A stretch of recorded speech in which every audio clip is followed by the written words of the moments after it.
जय श्रीकृष्ण। मनीष जन्म होइछि माने तार मृत्यु तो निश्चय हेब। सेतिपाई आमे मशाणी सिंहासन एवं पर्वत एकाकी आरोहण करियाकू पड़ी थाए। एही कर्ममय जीवन भितरे अनेक झड़झंझा देई मनीष गति करि थाए। एने दुख लगे तो आउ टिके परे मनीष सुख अनुभव करि थाए। एने सुखरे मनीष हसुथाए तो आउ टिके परे दुखरे कांदु थाए। एही शांति अशांति लाभ क्षति विजय पराजय भितरे मनीष अनिश्वासी हो जाए थाए एवं ता जीवनटी दुखमय हो जाए थाए। बिचरा मनीष ता जीवन को किभली भाबरे निर्वाह करिबो बुझी पारु न थाए। एही भली विषम समस्या मध्यरे मनीष ता जीवन रे टिकिए शांति खोजु थाए। आउ एही शांति आमको प्रभु श्रीकृष्ण कहि जाइथिबा बाणी श्रीमद् भागवत गीतारू मिली थाए। बंधुगण, द्वापर जुगर कथा। हस्तिनापुरर न्यायवंत एवं धर्मपरायण राजा परीक्षित थिले। समयानुक्रमे कलिजुग आरंभ हो जाइथाए। राजा परीक्षितଙ୍କ मुंडरे सुनार मुकुटरे कलिर ग्रास होइथिबारु राजा परीक्षित शमिक मुनिक आश्रम को पानीर सन्धान रे जाइथिले। सेही समय शमिक मुनि ध्यानभग्न थिले। राजा परीक्षित क्रोधरे सेठारे पड़िथिबा एक मल्ला साप को शमिक मुनिक बेकरे रागरे गुड़ेई देइथिले एवं राजा परीक्षित सेठारु चली जाइथिले निज राजमहल को। यह जानी शमिक मुनिक पुत्र शृंगी मुनि राजा परीक्षित को अभिशाप देले कि आसंता 7 दिन मध्यरे एही तक्षक नागसाप दंशन रे राजा परीक्षितंकर मृत्यु हेबो। एपटे राजा परीक्षित तांको राजमहल रे जेतेबेले तांको मुंडरू मुकुट काढ़ी देइछंती तांकर शमिक मुनिक प्रति करिथिबा अधर्म कथा मने पड़ी जाए। राजा परीक्षित एही कथा तांको पत्नी मंद्रावती एवं तांको पुत्र जन्मेजय को कहूथिले। सेपटे शृंगी मुनि अभिशाप शुणी तांको पिता शमिक मुनि राजा परीक्षित को देखा करिबा पाई राजा परीक्षित राजप्रसाद को आसीथिले एवं एही समय रे राजा परीक्षित सहित तांकर देखा हुए एवं राजा परीक्षित को शमिक मुनि बुझे आश्वासना दियंती जे एही 7 दिन मध्यरे तुमे तुमर काम कार्य सबु सारी दियो। किंतु राजा परीक्षित निज राज्य निज प्रजा निज पत्नी पुत्र मोहरे विचलित होई सेथिरु किपली मुक्ति पाइबे शमिक मुनि को पचारिले। शमिक मुनि कहले, हे राजन, तुमे भगवान व्यासदेव पुत्र सुखदेव निकट को जाओ, से तुमको मुक्तिर बाट देखई देबे। एहा परे राजा परीक्षित श्री सुखदेव शरणापन्न हुअन्ति। एहा परे श्रीमद् भागवत कथामृत आरंभ हुए। एथिमध्यरे 6 दिन बीती जाई थाए किंतु राजा परीक्षितଙ୍କ मन सेहीपरि विचलित रही थाए। एहा परे श्री सुखदेव महाराज राजा परीक्षितଙ୍କୁ कुहंती, थरे जणे राजा शिकार करिबाकू जाई जंगल मध्यरे रास्ता भूलीगले। घंच जंगल मध्यरे संध्या सरी रात्रि हेबाकू बसिला। जंगल मध्यरे अन्य प्राणीଙ୍କ भय लागुथाए। राजा एमिति आगको आगको चलुथांती। तांकू किछि दूर रे एक घर दिसिला। राजा सेही घर पाखकू जाई देखिले घरे जने सुंदरी नारी अछंती। राजा सेही महिला को पचारले कि आजी रातिटा आपणक घरे रही हेब कि? सेही महिला जनक कहिले, हे राजन, आपणक परि एमिति अनेक बाटोई मो घर को आसंती एवं एठारे रात्रि यापन करंती, किंतु सकाळ हेले सेमाने आउ तांको घर को जाआंती नाही। एठी मोह माया रे पड़ी घरर पछपटे रहुचंती। सेमानंग भली तमे आउ नुहे तो? राजा कहिले, ना ना, मु सेमानंग परि नुहे, मु सकाळ हेले चली जीवी। एहा परे राजार सेही महिलांको घरे रहिले। सेही महिलांको घरे समस्ते मद मांस खाती एवं शिकार होइतिबा जीवजंतुक चमड़ा को से घर चारि पाखरे सुखई थांती। सेही दुर्गंध मध्यरे राजा रात्रि यापन कले। सेही रात्रि रे राजा सेही सुंदरी महिलांको सहित संभोग कले। एहा परे रात्रि पाइला, सकाळ हेला। जेतेबेले से महिला राजा को कहिले कि तुमे तुम घर को जाओ, ରାଜା ସେହି ସୁନ୍ଦରୀ ମହିଳାଙ୍କୁ ମନା କଲେ, କହିଲେ କି ମୁଁ ଏଠି ତୁମ ପାଖରେ ରହିବି। ଏହି କଥା କହି ଶ୍ରୀ ଶୁକଦେବ ମହାରାଜ ପରୀକ୍ଷିତଙ୍କୁ ପ୍ରଶ୍ନ କଲେ କି ହେ ରାଜନ, କ'ଣ ସେଠି ସେ ଯେଉଁ ରାଜା ଯେଉଁ କାମଟି କଲେ କ'ଣ ଠିକ୍ କଲେ ନା ଭୁଲ କଲେ? ରାଜା ପରୀକ୍ଷିତ କହିଲେ, ନା ନା ମୁନିବର, ଏହା ସମ୍ପୂର୍ଣ୍ଣ ଭୁଲ। କାରଣ ସେହି ସ୍ଥାନରେ କାମନା ବାସନା ମୋହମାୟା ରହିଛି। ସେଠାରୁ ତୁରନ୍ତ ସେ ରାଜା ବାହାରି ଯିବା କଥା। ଶୁକମୁନି କହିଲେ, ହେ ରାଜନ, ସେହିପରି ଏ ସୃଷ୍ଟି ପରିବର୍ତ୍ତନଶୀଳ। ଏହି ସୃଷ୍ଟି ଚକ୍ର ଚାଳନାରେ ମଣିଷର ଶରୀର ମଧ୍ୟ ପରିବର୍ତ୍ତନ ହୋଇଥାଏ।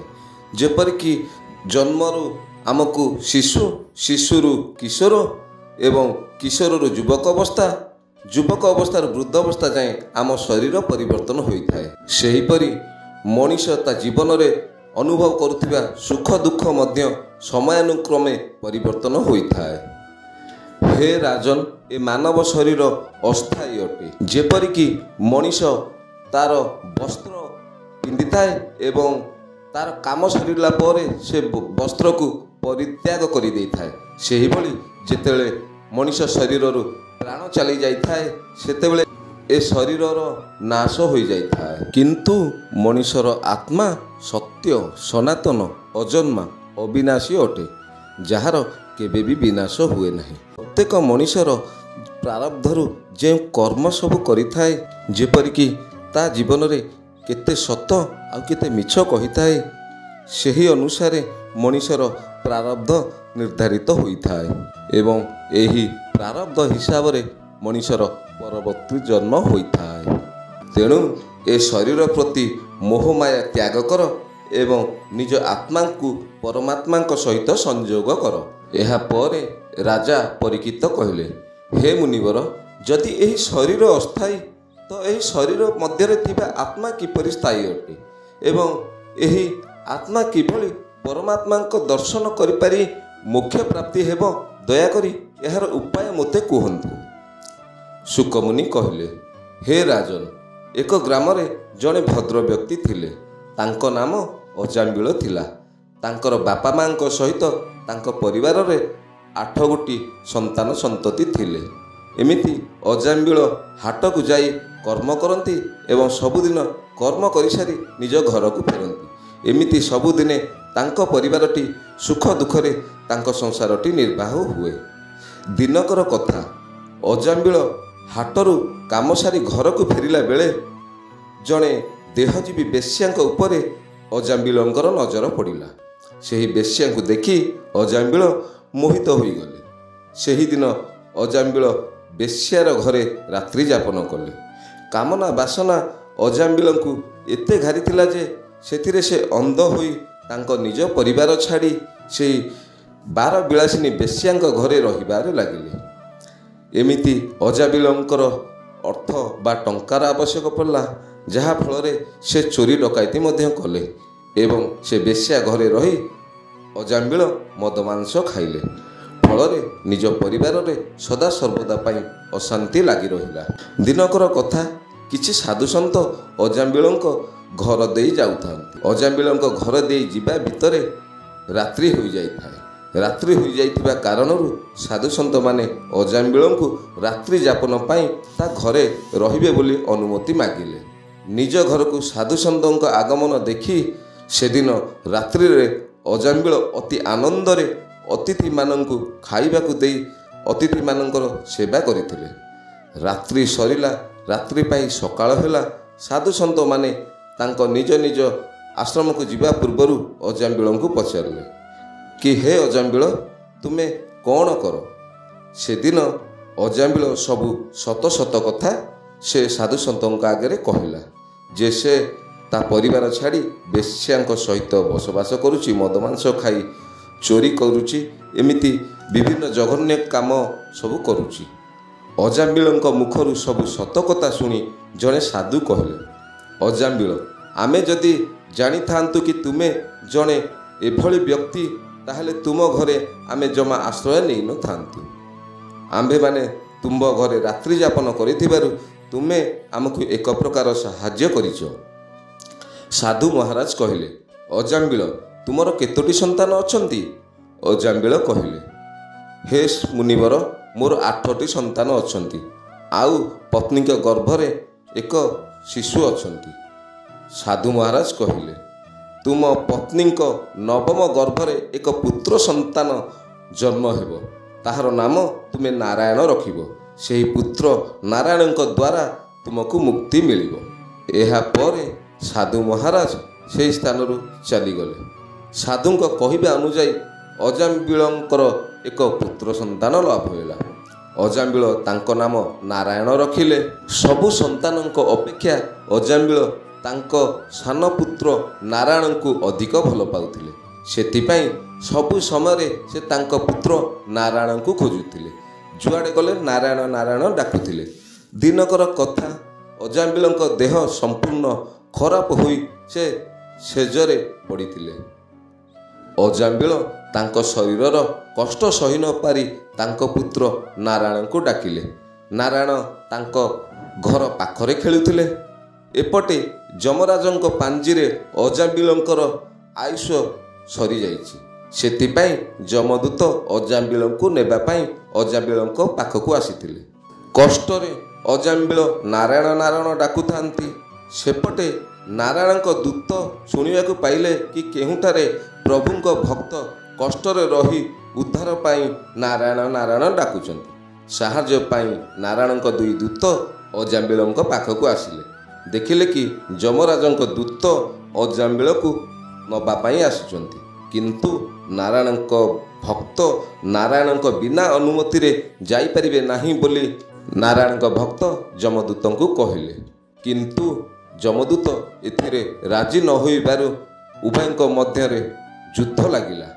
ଯୁଦ୍ଧରେ ପରାସ୍ତ ହୋଇ ଯମଦୂତ ସେହି ସ୍ଥାନରୁ ଯମଲୋକକୁ ଚାଲିଗଲେ। ଏପଟେ ଅଜାମ୍ବିଳ ଭାବିଲେ କି ମୁଁ ମୋ ପୁଅ ନାରାୟଣଙ୍କୁ ସାହାଯ୍ୟ ପାଇଁ ଡାକୁଛି, କିନ୍ତୁ ଏଠି ସ୍ୱୟଂ ନାରାୟଣ ମୋତେ ଆସି ସାହାଯ୍ୟ କରୁଛନ୍ତି। ଯଦି ମୁଁ ସତରେ ନାରାୟଣଙ୍କୁ ଭକ୍ତି କରି ଡାକିଥାନ୍ତି, ତେବେ ମୋ ଜୀବନଟି କେତେ ସୁନ୍ଦରମୟ ହୋଇନଥାନ୍ତା। ଶେଷରେ ଅଜାମ୍ବିଳ ନିଜ ଜୀବନର ଉଦ୍ଦେଶ୍ୟକୁ ବୁଝିପାରିଲେ। ଅଜାମ୍ବିଳ ଜଗତର ନାଥ ନାରାୟଣଙ୍କୁ ନିଜକୁ ସମର୍ପି ଦେଲେ। ନିଜ କର୍ମ କରି ହରି ନାମ ଜପ କରୁଥିଲେ। ଧୀରେ ଧୀରେ ଅଜାମ୍ବିଳଙ୍କର ଆଧ୍ୟାତ୍ମିକ ଜ୍ଞାନ ବଢ଼ିବାରେ ଲାଗିଲା ଏବଂ ସେ ଜୀବନର ତତ୍ତ୍ୱକୁ ବୁଝିପାରିଲେ। ଏମିତି ଅନେକ ବର୍ଷ ବିତିଗଲା ପରେ ହରିଦ୍ୱାର ଠାରେ ଗଙ୍ଗା ନଦୀ କୂଳରେ ଅଜାମ୍ବିଳ ତାଙ୍କର ଶରୀରକୁ ତ୍ୟାଗ କରିଥିଲେ। ତେଣୁ ମୋର ପ୍ରିୟ ସଜ୍ଜନ ମଣ୍ଡଳୀ, ଏହି କଳି ଯୁଗରେ କାମନା ବାସନା ମୋହମାୟା ଠାରୁ ଦୂରେଇ ରହି ହରିନାମ କରନ୍ତୁ। ହରିନାମ ଏହି କଳି ଯୁଗରେ ଶ୍ରେଷ୍ଠ ଅଟେ। ହରିଙ୍କ ନାମରେ ପ୍ରତ୍ୟେକ ଜୀବଙ୍କୁ ମୁକ୍ତି ମିଳିଥାଏ।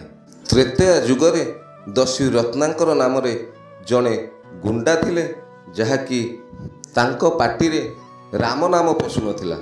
ଶେଷରେ ସେ ଯେତେବେଳେ ନିଜର ଜୀବନର ତତ୍ତ୍ୱକୁ ବୁଝିପାରିଲେ, ମରା ମରା ଜପ କରି ଭବିଷ୍ୟତରେ ରାମାୟଣର ରଚୟିତା ଭଗବାନ ବାଲ୍ମୀକିରେ ନାମିତ ହେଲେ।